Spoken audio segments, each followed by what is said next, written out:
Hello guys, competitive पाठशाला में आप सभी लोगों का हार्दिक स्वागत है। तो फ्रेंड्स, हम पूरी जो है केवीएस का आपका इन्वायरमेंट का पोर्शन ईवीएस का पोर्शन है, जो कि केवीएस के एग्जाम में टोटल 20 नंबर के पूछे जाएंगे। तो यहाँ से आपके जितने भी चैप्टर हैं, उस सारे चैप्टर को हम चैप्टर वाइज चीज़ों को कवर करते हुए आपका जो भी 8 से 10 क्लास लगेगा, उतने में ही सारा इन्वायरमेंट की चीज़ों को हैंड राइट नोट्स में मैं सारी चीज़ों को आप सबके लिए प्रोवाइड करूँगी। तो बहुत सारी चीज़ें आपको इसमें से पता होंगी एप्रॉक्स। मैं जहाँ तक उम्मीद करती हूँ कि आप लोगों को कम से कम इस नोट्स से 90% चीज़ें आप लोगों को पहले से पता होगी। सिर्फ़ आप लोगों को रिवीज़न करना है। सिर्फ़ रिवीज़न करना है, उसी क्रम में जो चीज़ें आपके हिसाब से चैप्टर वाइज़ जो इम्पोर्टेंट लगेगा, वो सारी चीज़ों को हम डिस्कस करेंगे। और टोटल ईवीएस की क्लास के लिए सिर्फ़ 10 से या 12 क्लास में मैं सारे आपके जो 20 नंबर के ईवीएस, केवीएस के लिए इम्पोर्टेंट है, वो सारा डिस्कस करूँगी। एक-एक चैप्टर करके पूरा का पूरा कंप्लीट करने का पूरा प्रयास करूँगी। तो आप लोग भी इन सारी चीज़ों को ध्यान से देखिएगा, और ये नोट्स काफ़ी ज़्यादा इम्पोर्टेंट भी है। तो आप अगर हो सके तो वीडियो को स्लो करके अपना खुद का नोट्स बनाने का प्रयास कीजिएगा, या फिर इसी चीज़ों को 1-2 बार अगर आप रिकॉल भी कर लेते हैं, समझ लेते हैं, देख भी लेते हैं, तो आपको खुद ही समझ में आ जाएगा। बाकी आप लोगों को ज़्यादा कुछ करना है नहीं। और वैसे भी पर्यावरण में टोटल आपको 20 ही क्वेश्चन पूछेगा, और एनसीईआरटी से रिलेटेड चीज़ें रहेंगी, ज़्यादा डीपली तो पढ़ना भी नहीं है। तो वो सारी चीज़ों को हम यहाँ पे कवर करने का प्रयास करेंगे। चलिए स्टार्ट करते हैं। और हम घबराइएगा मत, चीज़ों को कम समझेंगे, टाइम लगेगा, लेकिन जो भी समझेंगे एकदम अच्छे से समझेंगे, ठीक है? तो सबसे पहला चैप्टर आप लोगों का है पर्यावरण। तो पर्यावरण होता क्या है? ये एनसीईआरटी में भी है कि पर्यावरण क्या होता है, बच्चों को हम किस प्रकार से उनके बारे में समझाएँगे, ऐसी सारी चीज़ें हैं। तो उसको देखिए। सबसे पहले पर्यावरण इन्वायरमेंट शब्द से बना है, और ये जो है फ्रेंच भाषा के जो इन्वायरमेंट शब्द है, वो फ्रेंच भाषा के इन्वायर्नर से लिया गया है, जिसका अर्थ होता है घेरना या घिरा हुआ। तो पहला क्वेश्चन आपका यहीं से बनता है कि जो इन्वायरमेंट शब्द है, ये किस भाषा से लिया गया है? तो ये फ्रेंच भाषा से लिया गया है। और फ्रेंच भाषा का अगर वर्ड दे दे तो ये वर्ड आप ध्यान रखिएगा, लेकिन ऐसा कुछ देता नहीं। आपके ऑप्शन में सीधे पूछेगा फ्रेंच भाषा है, लैटिन भाषा है, या फिर ये अरबी भाषा है, तुर्की भाषा, इस प्रकार से जो भी कुछ दे, उसमें आपको क्या चूज़ करना है? फ्रेंच भाषा चूज़ करना है, एनवायरनमेंट। यहाँ से एक जो क्वेश्चन है उसको क्लियर कीजिएगा। आगे है एनवायरनमेंट की परिभाषा क्या होती है? किसी जीव के चारों ओर से घिरे जैविक तथा अजैविक वातावरण को पर्यावरण कहते हैं। किसको? जैविक और अजैविक वातावरण को ही पर्यावरण कहते हैं। और पर्यावरण दो शब्दों से मिलकर बना है, परि और आवरण। यहाँ पे एक चीज़ और आप ध्यान रखिएगा कि अगर आपसे पूछे कि पर्यावरण में कौन सा उपसर्ग है, हिंदी से भी रिलेटेड क्वेश्चन बनाने की संभावना यहाँ से बनती है। अगर ये प्रश्न बने कि पर्यावरण में कौन सा उपसर्ग लगा है, तो यहाँ पे परि उपसर्ग लगा है, जिसका अर्थ होता है चारों ओर से, और आवरण का अर्थ होता है घिरे हुए। वह वातावरण जो हमें चारों ओर से घेरे हुए हैं, पर्यावरण कहलाता है। तो यहाँ से आपको दो चीज़ें क्लियर हुई। पहला, जो पर्यावरण है वो किस भाषा से लिया गया है? तो फ्रेंच भाषा से। और पर्यावरण जो है वो जैविक और अजैविक वातावरण वातावरण को पर्यावरण कहते हैं। तो जो जैविक घटक होते हैं, अजैविक घटक, दोनों मिलकर पर्यावरण का निर्माण करते हैं। दो कॉन्सेप्ट यहाँ से क्लियर हुआ। अगर आपसे पूछे कि पर्यावरण में कौन सा उपसर्ग है, तो परि उपसर्ग है। और पर्यावरण दो शब्दों से मिलकर बना है, परि प्लस आवरण से मिलकर पर्यावरण बना है। और परि का अर्थ होता है चारों ओर से, और आवरण का अर्थ होता है घिरा हुआ। आगे है कि वह वातावरण जो हमें चारों ओर से घिरे हुए हैं, वो क्या कहलाते हैं? पर्यावरण। यहाँ तक पूरा क्लियर हुआ? ठीक है। स्लोली चलेंगे, चीज़ों को स्लोली समझने का प्रयास करेंगे, और अच्छे से समझेंगे, हड़बड़ हड़बड़ में चीज़ों को नहीं समझेंगे। बाकी मैंने खुद ही कहा है कि चीज़ों को शॉर्ट नोट्स में और कम से कम क्लास में ही सारी चीज़ों को कवर करूँगी, लेकिन जो करूँगी वो कॉन्सेप्ट के साथ, जो कि आपके माइंड में एक बार बैठ जाए तो दोबारा आपको पर्यावरण यानी ईवीएस पढ़ने की नौबत ना आए। आगे है पर्यावरण के घटक। पर्यावरण के घटक, तो पर्यावरण के दो घटक हैं, जैविक घटक, अजैविक घटक। जैविक घटक मतलब बायोटिक, और अजैविक घटक मतलब एबायोटिक। ठीक। सबसे पहले जैविक यानी कि बायोटिक घटक में जितने भी सजीव हैं, जैविक मतलब क्या होता है? जीव यानी जान, जिनमें की जान होती है, जीव होते हैं, यानी वो जो सजीव होते हैं वो सभी क्या होते हैं? जैविक घटक होते हैं। सभी सजीव जैविक घटक होते हैं। जो सजीव होते हैं, जो जैविक होते हैं, जिनमें स्वयं जान होती है, वो वृद्धि और विकास के नियम को फॉलो करते हैं। उनमें वृद्धि होती है, विकास होता है। ठीक है। और एग्जाम्पल है कि सभी जंतु एवं पादप जो हैं वो जैविक घटक हैं, और सूक्ष्म जीव, जितने भी सूक्ष्म जीव हैं वो भी जैविक घटक के अंतर्गत आते हैं। तो यहाँ से आपका बायोटिक कंप्लीट हुआ। आगे है अजैविक घटक, एबायोटिक। अजैविक का मतलब जिनमें जान नहीं है, जिनमें जान नहीं है उसको हम निर्जीव कहते हैं। निर्जीव के सेंस में यहाँ पे आपका जैसे प्रकाश हुआ, मृदा हुई, वायु, तापमान, जल, आर्द्रता इत्यादि जो भी चीज़ें हैं वो सभी क्या है? अजैविक घटक है, एबायोटिक घटक है। इसमें निर्जीव होते हैं, जान नहीं होती है। तो यहाँ से एक चीज़ क्लियर हुई कि पर्यावरण के दो घटक है, जैविक घटक, अजैविक घटक। जैविक मतलब जान, जिनमें सजीव होंगे, जो सजीव होंगे वो हमारे जैविक घटक होंगे, जो निर्जीव होंगे वो हमारे अजैविक घटक होंगे, जैसे प्रकाश, मृदा, वायु, तापमान और जल इत्यादि जो भी चीज़ें हमारी निर्जीव हैं वो क्या है? अजैविक घटक। ठीक, दो कॉन्सेप्ट क्लियर हुआ, जैविक घटक और अजैविक घटक। आगे चलते हैं। अगर अभी देखिए यहाँ से प्रश्न इसी प्रकार से पूछने की संभावना बनती है कि निम्न में से कौन सा पर्यावरण का अजैविक घटक है? तो अजैविक घटक चुन लीजिए। जिनमें जान है वो जैविक है, जिनमें जान नहीं है, जो निर्जीव है वो अजैविक है। तो यहाँ से गाय में भी जान है, बरगद पेड़ है, पादप है, पौधे हैं, वृद्धि करते हैं, विकास करते हैं, अर्थात ये जैविक हैं। सूक्ष्म जीव भी जैविक है, जबकि अजैविक घटक क्या है? मिट्टी। तो पहला ऑप्शन यहाँ से राइट हो जाएगा आपका। इसी प्रकार से प्रश्न बनेंगे, बहुत नॉर्मल होंगे, बहुत छोटे प्रश्न होंगे, लेकिन अगर हम उसका आंसर या फिर जैविक अजैविक के बारे में नहीं जानेंगे तो वो चीज़ें हमसे गलती करने की संभावनाएं बढ़ जाती हैं। आगे है कि मानव निर्मित घटक। कुछ ऐसे भी घटक हैं, कुछ ऐसे भी पर्यावरण के कंपोनेंट हैं जो ह्यूमन मेड कंपोनेंट होते हैं, मानव निर्मित घटक होते हैं। जैसे बांध जो है ये भी हमारा पर्यावरण का घटक है, लेकिन इसको किसने बनाया है? मानव ने बनाया है। उसी हिसाब से भवन का निर्माण मनुष्य करते हैं, सड़क बनाते हैं, पुल बनाते हैं और एक्वेरियम बनाते हैं, जैसे कि मछली के लिए। तो ये सभी क्या है? मानव निर्मित घटक है। आगे है जैविक घटक क्या होते हैं। अभी हमने पूरा पढ़ा कि जैविक घटक में सजीव हैं, अजैविक घटक में निर्जीव हैं। अब पढ़ेंगे कि जैविक घटक में जो पौधे हैं वो क्या होते हैं, जीव जंतु क्या होते हैं।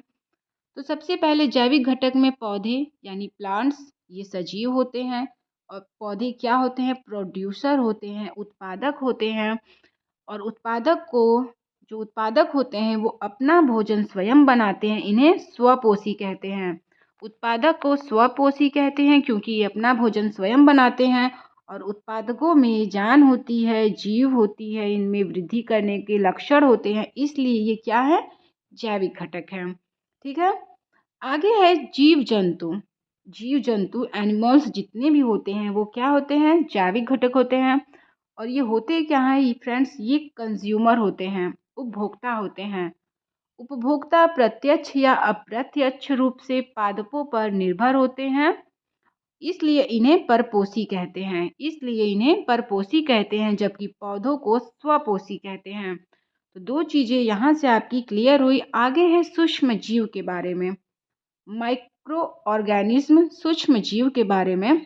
तो सूक्ष्म जीव पौधे तथा जानवरों को सड़ा गलाकर जैविक पदार्थ में वियोजित कर देते हैं, और इन्हें ह्यूमस भी कहते हैं। इन्हें क्या कहते हैं? ह्यूमस कहते हैं। सूक्ष्म जीव को मृतोपपोषी भी कहते हैं। इस तरीके से तीन कंडीशन आपकी बनती है कि सबसे पहले स्वपोषी किसे कहते हैं? तो पादप को स्वपोषी कहते हैं। पादप अपना भोजन स्वयं बनाते हैं और ये क्या होते हैं? जैविक होते हैं, पर्यावरण के जैविक घटक होते हैं। दूसरा है जीव जंतु। जीव जंतु कंज्यूमर होते हैं, उपभोक्ता होते हैं। ये प्रत्यक्ष या अप्रत्यक्ष रूप से पादपों पर निर्भर होते हैं, इसलिए इन्हें परपोषी कहते हैं। ये दूसरी कंडीशन है, मतलब दूसरा है जीव जंतु। तीसरा है सूक्ष्म जीव। सूक्ष्म जीव पौधों तथा जानवरों को सड़ा गलाकर जैविक पदार्थ में वियोजित करते हैं। इन्हें ह्यूमस भी कहते हैं और ये क्या होते हैं? मृतोपोषी भी कहलाते हैं। और सूक्ष्म जीव में एग्जाम्पल है जैसे बैक्टीरिया, फंजाई मतलब कवक। इन्हें अपघटन यानी डीकम्पोजर भी कहा जाता है सूक्ष्म जीवों को। ठीक है, यहाँ से तीन चीजें जैविक घटक के बारे में डिस्कस किया हमने, पौधे, जीव जंतु और सूक्ष्म जीव। सारे कॉन्सेप्ट को आप एक तरीके से कॉन्सेप्ट मैपिंग करते हुए चलिएगा कि ऐसे ऐसे इसका कॉन्सेप्ट मैपिंग कैसे होगा। इस तरीके से जैविक, अजैविक, इसमें पौधे हो गए, जीव जंतु हो गए, और या फिर सीधे सीधे जिनमें जान होती है, जो श्वसन कर सकते हैं वो जैविक, जो श्वसन नहीं कर सकते, जो निर्जीव होते हैं अजैविक। कौन कौन से अजैविक हैं? स्वपोषी क्या है, परपोषी क्या है, और उसी प्रक्रम में मृतोपपोषी क्या होते हैं, डीकम्पोजर क्या होता है। इतनी चीज़ों को आप दिमाग में फिट करते हुए तब आगे बढ़िएगा। अगर ये चीज़ें आपको अभी दोबारा पढ़ने की नौबत आई, इसका मतलब कि पढ़ा लिखा सब बेकार है, इस चीज़ों को दोबारा पढ़ने की नौबत ना आए। आगे है अजैविक घटक, एबायोटिक कंपोनेंट या फिर भौतिक घटक। ठीक है, तो प्रकाश, मृदा, वायु, तापमान, आर्द्रता, जल इत्यादि को भौतिक घटक या अजैविक घटक कहते हैं। अजैविक घटक सदैव निर्जीव होते हैं। अजैविक घटक सदैव निर्जीव होते हैं। आगे है पर्यावरण के क्षेत्र। पर्यावरण के कौन कौन से क्षेत्र होते हैं? पर्यावरण के क्षेत्र में हमें चार चीज़ें पढ़ना है: वायुमंडल, जलमंडल, स्थल मंडल और जैव मंडल। ठीक है, तो पर्यावरण जो है वायु से, जल से, स्थल से मिलकर पर्यावरण क्षेत्र का निर्माण होता है। और जैव मंडल जो होता है जहाँ पर आपकी वायुमंडल, जल मंडल, स्थल मंडल तीनों आपस में मिलते हैं, तो वो जो होता है वो जैव मंडल यानी बायोस्फीयर कहलाता है। ठीक है, आगे है अभी इन चारों चीज़ों के बारे में, जो आपके पर्यावरण के क्षेत्र हैं, वायु, जल, स्थल और जल, इन चारों चीज़ों के बारे में धीरे धीरे आगे करके डिस्कस करेंगे। तो सबसे पहले हम पढ़ेंगे वायुमंडल, अर्थात वायु के बारे में, वायुमंडल के बारे में, एटमॉस्फेयर के बारे में। एटमॉस्फेयर के बारे में, पृथ्वी के चारों ओर गैसों के आवरण को वायुमंडल कहा जाता है। वायुमंडल पृथ्वी के गुरुत्वाकर्षण के कारण पाया जाता है। अगर पृथ्वी पर गुरुत्वाकर्षण बल नहीं होता तो पृथ्वी पर किसी भी प्रकार की वायुमंडल नहीं पाई जाती। ये भी कंडीशन आपको याद में रखना पड़ेगा कि पृथ्वी पर जो गैसों का आवरण है वो क्यों है, तो पृथ्वी के गुरुत्वाकर्षण बल के कारण है। ठीक है, आगे है वायुमंडल का संगठन। वायुमंडल का संगठन किस प्रकार से होता है? तो फ्रेंड्स, सबसे ज़्यादा जो है nitrogen, oxygen, argon, carbon dioxide तथा अन्य गैसें। तो सबसे ज़्यादा जो है नाइट्रोजन की प्रधानता होती है, वायुमंडल में सर्वाधिक पाया जाता है। कितना? 78%। ऑक्सीजन 20.9%, लगभग अप्रॉक्स 21% तक ऑक्सीजन पाया जाता है। उसी क्रम में ऑर्गन तीसरे नंबर पे 0.9% और कार्बन डाइऑक्साइड 0.03% कार्बन डाइऑक्साइड तथा अन्य गैसें पाई जाती हैं। अगर इसको क्रम में लगाने के लिए भी दे देता है कि सबसे पहले कौन सा है, तो नाइट्रोजन मैक्सिमम, फिर ऑक्सीजन, फिर आर्गन, फिर आपका CO2। इस क्रम में इसको इस प्रकार से अरेंज करने के लिए भी प्रश्न बन सकता है। आगे है धरातल से 50 से 90 किलोमीटर की ऊंचाई तक पाई जाती है। धरातल से जो आपकी वायुमंडल है वो धरातल से 50 से 90 किलोमीटर तक ही पाई जाती है वायुमंडल। उसके बाद कार्बन डाइऑक्साइड जो है आपके 50 से 90 किलोमीटर की ऊंचाई तक ही पाई जाती है। क्षोभ मंडल में बढ़ती ऊंचाई के साथ साथ के प्रति 1 किलोमीटर पर तापमान में कमी होती है। जैसे कि अगर हम क्षोभ मंडल में या फिर क्षोभ मंडल से ऊपर जो आपका पृथ्वी है, इससे ऊपर जैसे जैसे जाएंगे तो प्रत्येक 1 किलोमीटर पे 6.5 डिग्री सेल्सियस की तापमान में कमी होती जाएगी। आगे है टी रेंज डी बोट ने क्षोभ मंडल का नामकरण किया। क्षोभ मंडल का नामकरण किसने किया? तो इस प्रकार के प्रश्न अब नए पैटर्न में पूछने की उम्मीद है, क्योंकि क्षोभ मंडल में वर्षा होती है, ये घटनाएं होती हैं, बिजली चमकते हैं, ये सारी चीज़ें तो लगभग सभी को पता होती हैं। अगर नया प्रश्न बनाने का प्रयास किया गया तो यहाँ से ये प्रश्न बन सकता है कि क्षोभ मंडल का नामकरण किसने किया? तो टी जरेंज डिबोट ने क्षोभ मंडल का नामकरण किया। आगे है कि ग्रीष्म काल में क्षोभ मंडल की ऊंचाई बढ़ जाती है। ये आपका स्टेटमेंट में प्रश्न बन सकता है, 2-3 स्टेटमेंट दे देगा, फिर पूछेगा इनमें से कौन सा गलत है या फिर कौन से 2 सही हैं। तो यहाँ से प्रश्न इस प्रकार से पूछने की संभावना बनती है कि ग्रीष्म काल में क्षोभ मंडल की ऊंचाई बढ़ जाती है, जबकि शीतकाल में क्षोभ मंडल की ऊंचाई घट जाती है। तो इस समय जो क्षोभ मंडल की ऊंचाई है वो घट गई होगी ठंडियों के टाइम में। आगे है वायुमंडल की परतें। वायुमंडल की कौन-कौन सी परतें हैं उसके बारे में सबसे पहले अगर यहाँ से हम देखें, ये आपका मान लीजिए पृथ्वी है, पृथ्वी का धरातलीय हिस्सा है, ये आपका धरा है, इस धरातली हिस्सा है। तो यहाँ पे एक लेयर पाई जाती है सबसे पहली 0 से 20 किलोमीटर या फिर 18 किलोमीटर के रेंज तक क्षोभ मंडल। क्षोभ मंडल में मौसम संबंधित घटनाएं, बादल, ओला, कोहरा, वर्षा इत्यादि आपके क्षोभ मंडल में होता है। और वहीं 20 से 50 किलोमीटर के रेंज में समताप मंडल पाई जाती है और समताप मंडल के ही अंदर ओजोन परत पाई जाती है।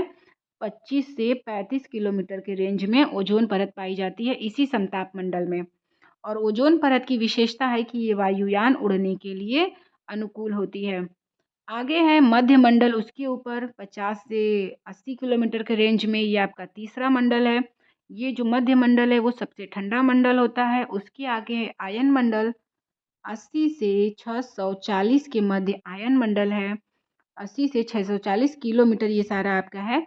80 से 640 किलोमीटर के अंदर आपका आयन मंडल होता है और इसमें उपग्रह संबंधी क्षेत्र, जैसे कि उपग्रह जो भी छोड़े जाते हैं वो आयनोस्फीयर यानी आयन मंडल में ही छोड़े जाते हैं। और फिर 640 से 1000 की या फिर 1000 से ऊपर जो भी पाया जाता है वो वायुमंडल होता है 1000 तक। उसके बाद आपके अंतरिक्ष वगैरह स्टार्ट हो जाती हैं। H2O यानी हाइड्रोजन गैस की प्रधानता होती है वायुमंडल में। वायुमंडल की सिर्फ एक ही विशेषता है कि हाइड्रोजन गैस की प्रधानता होती है। इस प्रकार से आपके वायुमंडल में टोटल 5 परतें पाई जाती हैं। ट्रोपोस्फीयर यानी समताप मंडल, मतलब क्षोभ मंडल, समताप मंडल, मध्य मंडल, आयन मंडल और वायुमंडल। इस प्रकार से बाकी इसकी कितने से कितने किलोमीटर समताप मंडल, हमेशा प्रश्न यहीं से बनता है कि सबसे ठंडा मंडल कौन सा है, मध्य मंडल। वायुयान उड़ने के लिए कौन सा है, तो समताप मंडल। ओजोन परत किस में पाई जाती है, तो समताप मंडल में।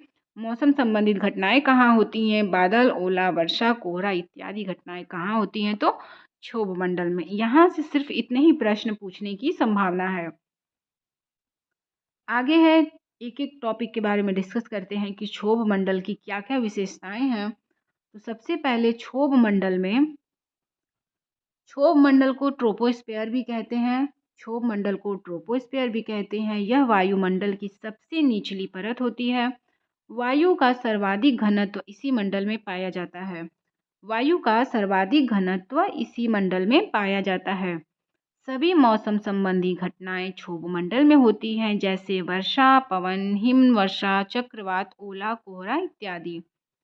आगे है समताप मंडल, स्ट्रेटोस्फीयर। समताप मंडल, इस मंडल में ओजोन परत पाई जाती है। पृथ्वी का सुरक्षा कवच कहलाता है कौन, ओजोन। ओजोन जो है सूर्य से आने वाली अल्ट्रावायलेट किरणों को, पराबैंगनी किरणों को अवशोषित कर लेती है और पृथ्वी पर आने से रोकती है। ओजोन को मापने की इकाई डॉप्सन है।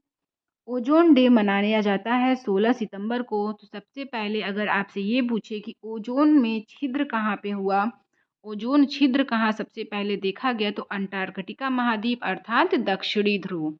दक्षिणी ध्रुव पर सबसे पहले ओजोन में होल देखा गया।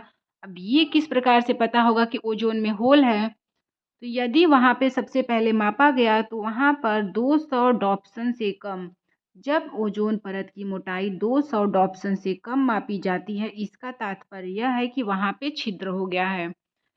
यहाँ से इस प्रकार की, क्योंकि ओजोन परत में छिद्र है, अंटार्कटिका महाद्वीप पे है, दक्षिणी ध्रुव पे है, ये तो सबको पता है, लेकिन ये नहीं पता है कि 200 डॉप्सन से अगर कम मापा गया ओजोन परत की मोटाई तो वहाँ पे उसको समझा जाता है कि ओजोन परत में छिद्र है। ठीक है, और ओजोन डे आपका 16 सितंबर को मनाया जाता है।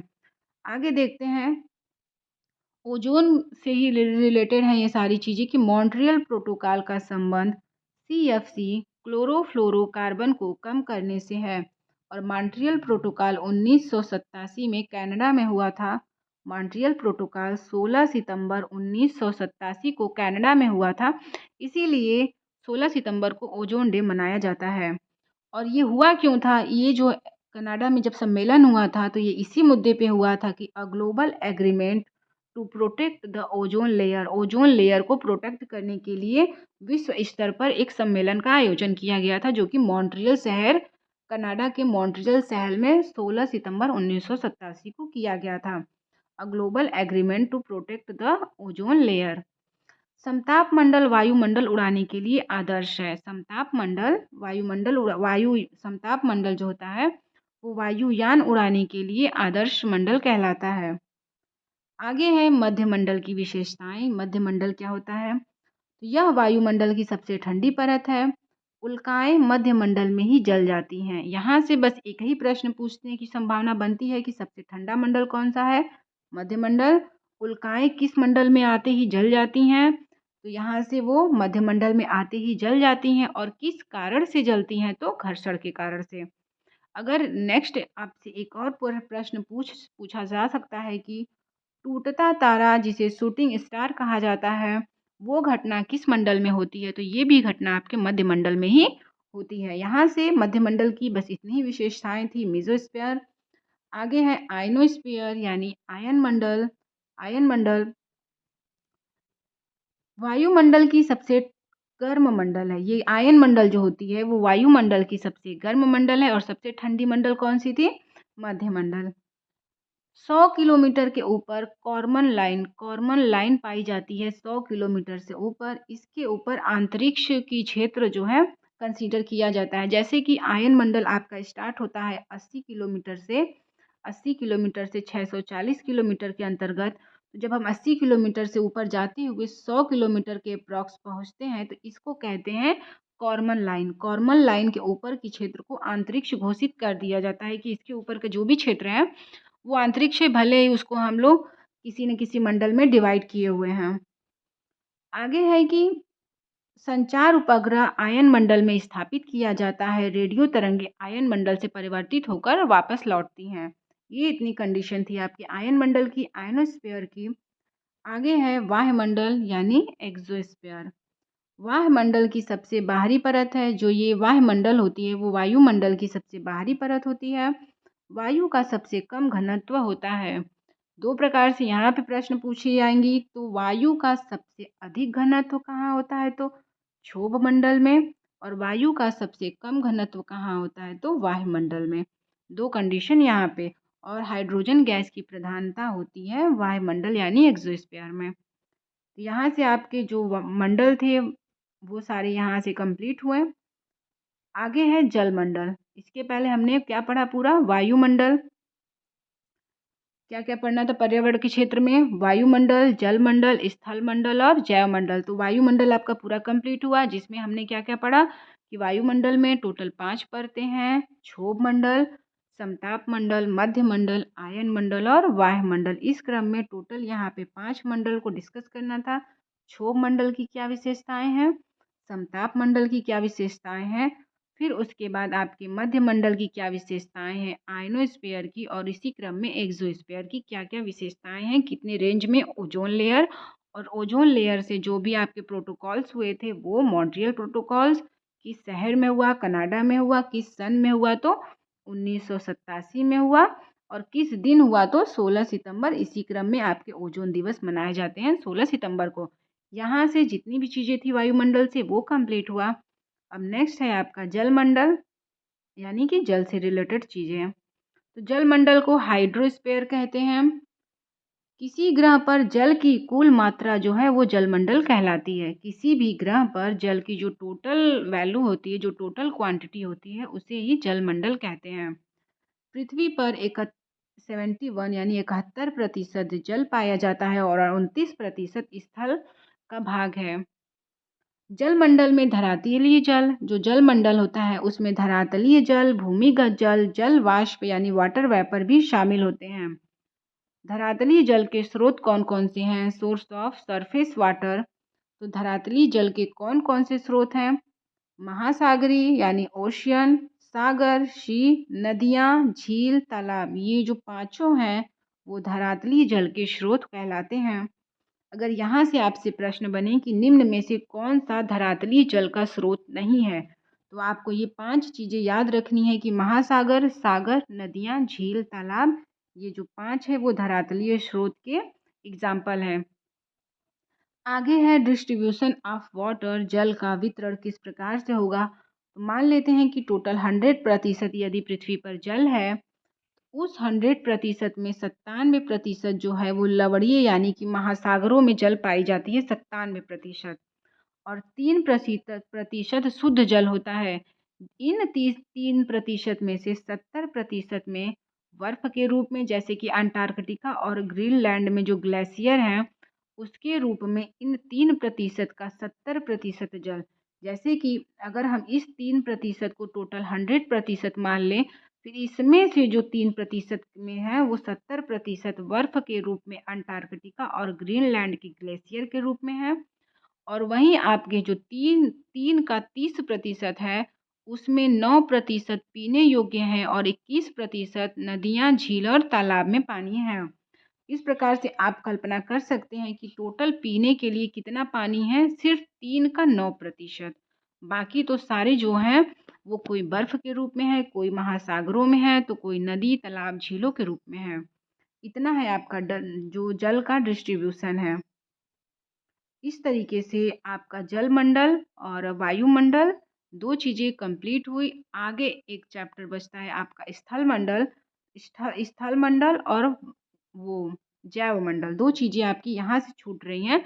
उसको हम नेक्स्ट क्लास में डिस्कस करेंगे। एक बार इसको फिर से पूरा रिवीजन करने का प्रयास करते हैं, ताकि आपका जो भी चीज़ें यहाँ से कॉन्सेप्ट ना समझ में आए वो भी यहाँ से क्लियर हो जाए।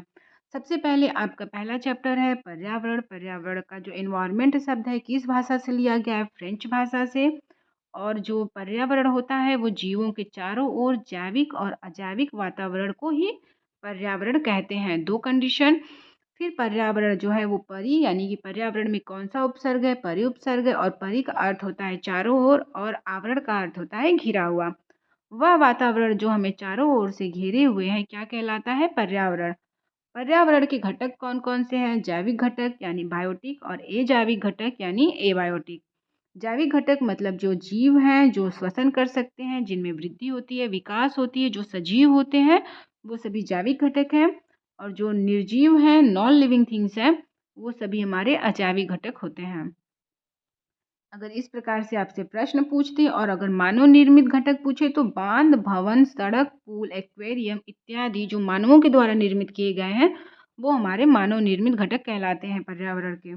जैविक घटक में कौन से स्वपोषी होते हैं? तो पौधे स्वपोषी होते हैं, पौधे प्रोड्यूसर कहलाते हैं। और जंतु जो होते हैं वो कंज्यूमर कहलाते हैं, जंतु को परपोषी कहते हैं। और उसके बाद सूक्ष्म जीव हैं। सूक्ष्म जीव में मृतोपजीवी की कंडीशन है कि मृतोपजीवी क्योंकि ये जो है जानवरों और पौधों को सड़ा गलाकर जैविक पदार्थ में वियोजित करके उसके बाद इनका भक्षण करते हैं, तो ये ह्यूमस होते हैं और ये मृतोपजीवी होते हैं। जीवाणु और ये कवक जो है वो आपके सूक्ष्म जीव के एग्जाम्पल है। इन्हें अपघटक यानी डिकम्पोजर भी कहते हैं।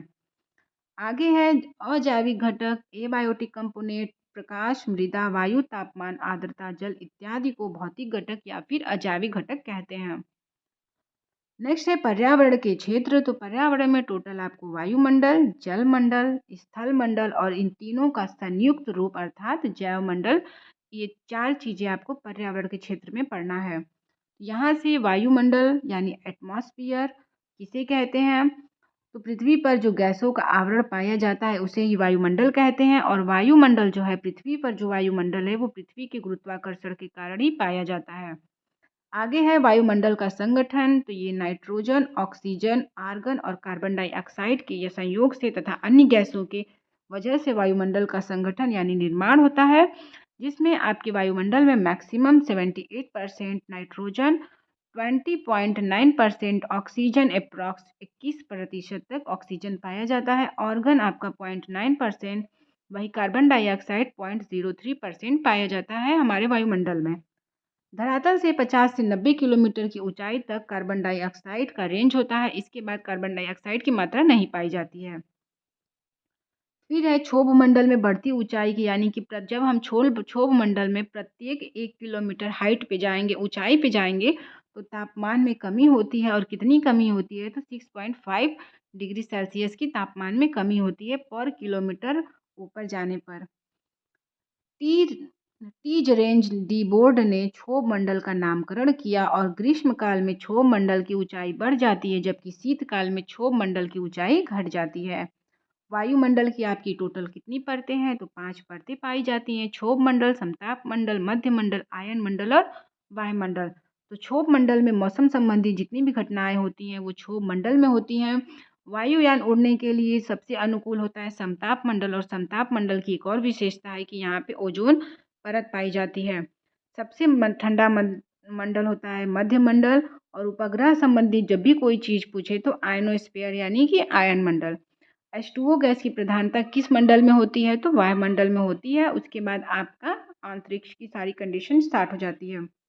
आगे है क्षोभ मंडल। क्षोभ मंडल को ट्रोपोस्फेयर कहते हैं। यह वायुमंडल की सबसे निचली परत होती है और गैसों का सर्वाधिक घनत्व इसी मंडल में पाया जाता है। मौसम संबंधी जितनी भी घटनाएं होती हैं वो इसी मंडल में होती है, जैसे वर्षा, पवन, हिमवर्षा, चक्रवात, ओला इत्यादि जो भी घटनाएं होती हैं वो क्षोभ मंडल यानी कि ट्रोपोस्फेयर में घटती हैं। आगे है समताप मंडल, स्ट्रेटोस्फेयर। इस मंडल में ओजोन परत पाई जाती है। स्ट्रेटोस्फेयर की विशेषता है कि इसमें ओजोन परत पाई जाती है। पृथ्वी का सुरक्षा कवच कहलाता है ओजोन। और ओजोन जो है सूर्य से आने वाली अल्ट्रावायलेट किरणों को अवशोषित कर लेती है। ओजोन को मापने की इकाई डॉप्सन है और ओजोन दिवस आपका 16 सितंबर को मनाया जाता है। यदि ओजोन की मोटाई यानी कि 200 डॉप्सन से कम हो जाएगी तो वहाँ पे हम कह सकते हैं कि ओजोन परत में छिद्र हो गई है। और ओजोन परत में सबसे पहले छिद्र अंटार्कटिका महाद्वीप यानी कि दक्षिणी ध्रुव पर देखी गई है। आगे है ओजोन परत से रिलेटेड एक प्रोटोकॉल हुआ था जो कि मॉन्ट्रियल यानी कि कनाडा के मॉन्ट्रियल शहर में 1987 16 सितंबर 1987 को कनाडा के मॉन्ट्रियल शहर में एक प्रोटोकॉल हुआ था, जिसमें कि ये एग्रीमेंट हुआ था कि a global agreement to protect the ozone layer को संरक्षित करने के लिए और सीएफसी को कम करने के लिए या समाप्त करने की बात कही गई थी इसमें। समताप मंडल वायुयान उड़ाने के लिए आदर्श होता है। आगे है मध्यमंडल के बारे में। मध्यमंडल सबसे ठंडी मंडल है। उल्काएं मध्यमंडल में ही जल जाती हैं घर्षण के कारण। और टूटता तारा यानी शूटिंग स्टार की कंडीशन किस मंडल में होती है? तो आपके मध्यमंडल में शूटिंग स्टार यानी कि टूटते तारे की घटना घटती है। आगे है आयन मंडल, आयनोस्फीयर। वायुमंडल की सबसे गर्म मंडल होती है। 100 किलोमीटर के ऊपर कॉर्नल लाइन पाई जाती है। इसके ऊपर अंतरिक्ष है। संचार उपग्रह आयन मंडल में स्थापित किया जाता है। रेडियो तरंग आयन मंडल में परिवर्तित होकर वापस लौट जाती हैं। इतनी कंडीशन है क्योंकि हम इसको रिकॉल कर रहे हैं, रिपीट कर रहे हैं, चीज़ों को रिवीजन कर रहे हैं, तो काफ़ी ज़्यादा फास्ट करने का प्रयास कर रहे हैं। बाकी आप लोग भी इसी तरह अपने दिमाग में इन सारी चीज़ों को फिट करने का प्रयास कीजिएगा। आगे है वायुमंडल, एक्सोस्फीयर। इसमें क्या क्या कंडीशन है? सिर्फ 3 कंडीशन है। वायुमंडल की सबसे बाहरी परत है, सबसे कम गैसों का घनत्व पाया जाता है और H2O यानी कि हाइड्रोजन गैस की प्रधानता होती है एक्सोस्फीयर में। आगे है जलमंडल। जलमंडल में टोटल आपकी पृथ्वी पर 71% जल पाया जाता है और ये 29% स्थल भूमि का भाग है, जिसमें से आपके जो 71% जल है, जलमंडल में धरातलीय जल, भूमिगत जल और जलवाष्प, ये तीनों जो हैं जलमंडल में शामिल है। और धरातलीय जल के कौन कौन से स्रोत हैं? तो टोटल 5 जो हैं वो धरातलीय जल के स्रोत हैं। धरातलीय जल के स्रोत अगर आपके दिमाग से निकल भी जाए तो आप इसको ऐसे याद कर लीजिएगा कि धरातलीय में टोटल 5 लेटर है। धरातलीय में टोटल 5 लेटर है। तो यहाँ से महासागर, सागर, नदियाँ, झील, तालाब, ये जो है पाँचों मिलकर बनाती हैं धरातलीय जल के स्रोत। आपको अगर ऑप्शन में से पूछ ले कि निम्न में से कौन सा धरातलीय स्रोत की एग्जाम्पल नहीं है तो आप उसको बता सकते हैं। यहाँ से आप 5 चीज़ों को याद रखिएगा। आगे है डिस्ट्रीब्यूशन ऑफ वाटर। तो अगर आपके पास 100% वाटर है, उसमें से 97% वाटर जो है वो महासागरों में लवण के रूप में है। बाकी का जो 3% शुद्ध जल होता है, उसमें से इन 3% में से 70% जो है बर्फ के रूप में अंटार्कटिका महाद्वीप और ग्रीनलैंड में ग्लेशियर के रूप में संरक्षित है 70%। और इन्हीं 3 का जो 70% बर्फ के रूप में और 30% में 9% पीने योग्य हैं, जबकि 21% जल नदियाँ, झील और तालाब में संचित होती हैं।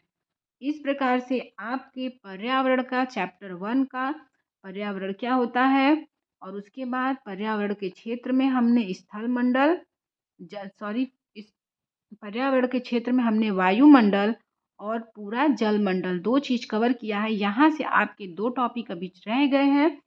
कौन-कौन से? स्थलमंडल, तो स्थलमंडल काफ़ी शॉर्ट में अच्छे से उसको भी देखेंगे। बाकी आपके जैवमंडल, तो जैवमंडल को हम मैप से समझेंगे, नोट्स से भी समझेंगे, लेकिन लास्ट में उसको मैप से समझेंगे क्योंकि जैवमंडल काफ़ी ज़्यादा इम्पोर्टेंट है पर्यावरण के चैप्टर के पहले चैप्टर से। इसको हम डिस्कस करेंगे नेक्स्ट क्लास में। तब तक के लिए आप लोग चैनल पे बने रहिए और डेली की डेली चीज़ों को कवर करने का प्रयास कीजिए। खुद के नोट्स बनाइए। अगर आप खुद के नोट्स बनाएंगे तो आप कभी चीज़ों को नहीं भूलेंगे और जितना से जितना अधिक हो सके शॉर्ट नोट्स बनाने का प्रयास कीजिए। काफ़ी ज़्यादा ब्रॉडली सिलेबस को खींचना या फिर उसको काफ़ी लॉन्ग में लिखना, बाद में जब आप उसको रिवीजन करेंगे तो आपको खुद बोरिंग फील होगा। अगर आप शॉर्ट नोट्स बनाएंगे तो आप एग्ज़ाम में आराम से उसको 1 से 2 घंटे में डेली अगर उसको कवर करते-करते सिर्फ़ एग्ज़ाम में 1-2 घंटे भी आप उसको रिवीजन करके चले जाएँगे, आराम से आपकी सारी चीज़ें कवर हो जाएँगी। और जो भी चीज़ें पढ़िए कॉन्सेप्ट के साथ पढ़िए ताकि दोबारा उसको पढ़ने की नौबत ना आए। बाद में आप प्रैक्टिस सेट से सारी चीज़ों को सॉल्व करने का प्रयास कीजिएगा। आई होप आपको ये सारी चीज़ें क्लियर हो गई होंगी। मिलते हैं नेक्स्ट क्लास में जिसमें कि हम स्थलमंडल और जैवमंडल के बारे में डिस्कस करेंगे। तो आपका पहला चैप्टर कंप्लीट हो जाएगा। अगर हमने जैवमंडल और स्थलमंडल पढ़ लिया तो यहाँ से आपका जो पहला चैप्टर है वो पूरा का पूरा कंप्लीट हो जाएगा पर्यावरण। फिर उसके बाद उसका दूसरा चैप्टर जो रहेगा उसको हम डिस्कस करेंगे पारिस्थितिकी यानी इकोलॉजी को नेक्स्ट क्लास में। लेकिन तब तक आप भी प्रयास कीजिएगा कि आप अच्छे से मन से चीज़ों को कवर करने का प्रयास कीजिएगा, ठीक है? मिलते हैं नेक्स्ट क्लास में, तब तक के लिए बाय बाय।